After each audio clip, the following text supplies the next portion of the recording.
The entire under-18 round was played on Saturday morning last weekend, and despite being cold and muddy, at least it wasn't raining. Port Adelaide visited Unley Oval, needing to cement a spot in the finals, and despite the game being somewhat dull, they achieved their goal and won the game. Tom Gray came back from the seniors and made his brother proud. Tom's brother is Sam Gray, one of the league team's finest, and he would have been impressed by Tom's efforts last Saturday. Tom's from Henley High School, where he was part of their football program last year. He did his pre-season with the under-18s, but he's played 10 matches this year with the reserves. Tom enjoyed his trip to Unley last week, gathering 33 disposals and 12 clearances, and of course the coveted Macca's Cup MVP for round 21. Good work, Tom.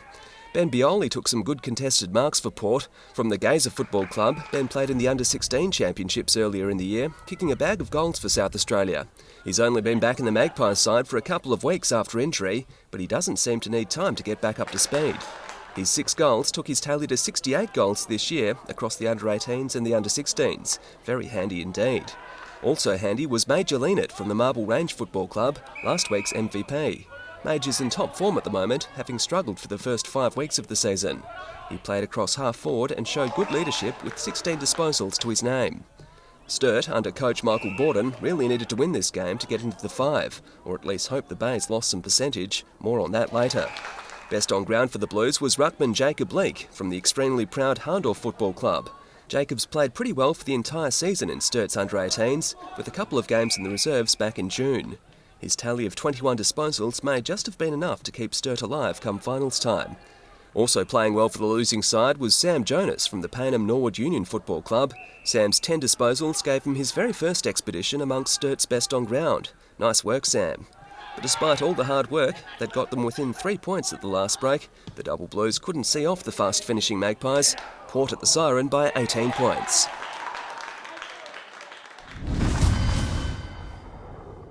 Mathematically, the Bloods can still play finals football this season, but losing twice to the Bulldogs in one season didn't help Jared Mears' cause. Also not helping his cause are the conditions at the Richmond Oval. The Bloods were thrilled to make the pilgrimage down to Noarlunga, where the Oval there's in top shape, because the Richmond Oval is a sorry sight. West's training schedule has been in tatters for the past month, while their own oval's a mud bowl. This match should have been a formality for West, but some very poor kicking in the second quarter made the result a lot closer than it could have been. But with the Noarlunga Oval in such good condition, Westies were able to employ their old favourite running game style again, and it paid dividends. Kane Cornish was back. This was just his second game back after an emergency appendectomy following the round 17 loss to Norwood, and he looked good across half-back. From the Lockleys Football Club, the 17-year-old thrived in the conditions with 26 disposals for the round. Also back from injury was the brilliant Jesse Watchman. He's had a shoulder injury and he started the game as a ruck rover, but soon went up front where he picked up 7 goals. Jesse's just been awarded a Level 2 AIS scholarship, which will see him travel to Europe in the new year. That won't hurt his draft chances at all. Part of the state under-16 team, Will Snelling was plonked in the middle of the park, and that's where he stayed. He hardly left the ground all day, spending a good 95% of the match on ground. 14 clearances later, the small man from Mercedes College made sure West had plenty of the possession. For South, Jesse Moffa was superb. This was just Jesse's 3rd game in South Adelaide colours. The gutsy 16-year-old from the Mitcham Footy Club might be slightly built, but he's smart and hard at the ball. Originally zoned as a Sturt player, that all changed on December 19th when the boundaries moved and he woke up in South Zone.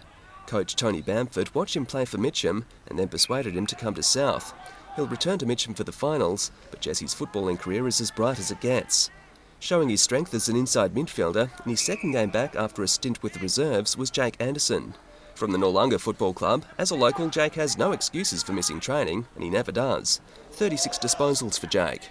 And normally playing in the ruck, Mitch Tate played up front and had just 7 kicks, but he managed to score with 6 of those kicks for a tally of 5 goals won. Not bad for a guy who only recently threw away the golf clubs. Mitch was and still is a very talented golfer, but his heart is now well and truly sold to footy. So, in what was their best game for months, Tony Bamford's Panthers set themselves up well for next season, but this season it was the Bloods by 59 points.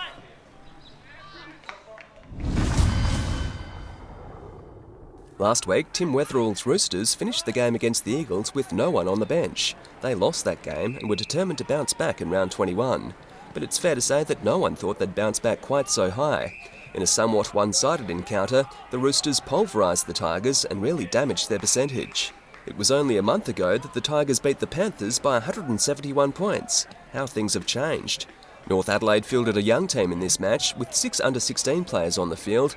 One of them played his first game for the under-18s and he didn't disappoint. Corey Davey from Port Pirie had a great under-16 season with North and has now made the decision to move to the Big Smoke. He'll be boarding next year as a Blackfriars student, and if his first game is any indication, he won't regret the move. Callum Wilkie was once again brilliant. A Rostrevor College student, Callum is juggling Year 12 studies with his football, and he seems to have fully recovered from a pre-season riddled with injury. He didn't actually play any under-18 football until July, but he's quickly making up for lost time.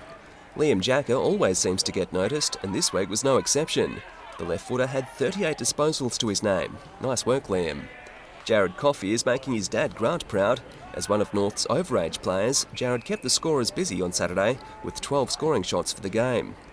And Sam Chiappina rounded out a stellar performance all round for the Roosters. The feisty 16-year-old played in the National Under-16 competition in Blacktown in July and even made an appearance for the World 18. In this game, Sam knocked through 2 quality goals.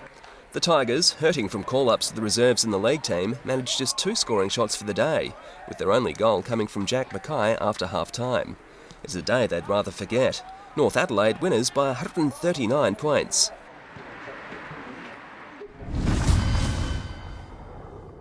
Out at the Ponderosa, the small kids tend to get lost in the wide expanses of Elizabeth Oval, but the Redlegs eventually found their way home in a tight contest.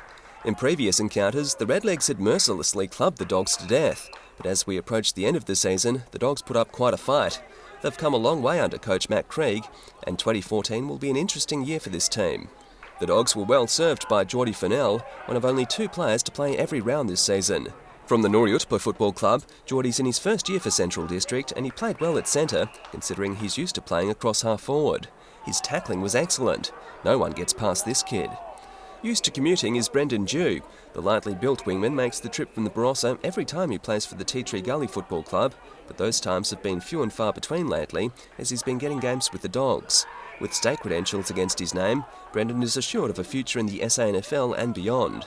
Sam Brooks, out of Kapunda, had a role on ball and in the back pocket. His endeavour is faultless. His tackle count was also impressive. It's performances like this that have stopped the 100-point thrashing synonymous with the Bulldogs at the start of the year.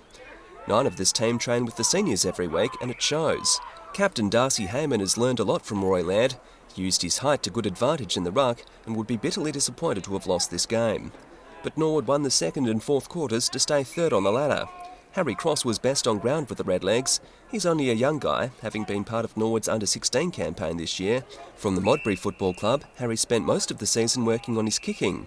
A mid-sized defender, he uses his body to good effect, winning nearly all of his contests on Saturday. Adelaide High's Ryan Reevely didn't make Brenton Phillips' under-18 state squad this year, but he was part of the state under-16 team last year. He's played the 2013 season on the wing for Norwood, and this was the 7th time he's been amongst their best this year. Tackling hard and leading by example was Matt Hallandale from the Tea Tree Gully Football Club. He's only small, but he's consistently winning the ball. Matt managed 23 disposals and 6 tackles in round 21. And in his first game from Rostrevor College was Angus Owen. The skinny under-16 never misses training on a Monday night, and his dedication showed in his first game with 12 disposals. This boy can run. In fact, today he's over in Tassie at the National Cross Country Championships. Good luck, Angus. So Norwood will go on to play finals footy, and the Dogs will most likely win the wooden spoon. But it's all about development, and Dogs coach Matt Craig has done a great job this year. The Dogs will be back, but not just yet. To round out round 21, it was Norwood by 34 points.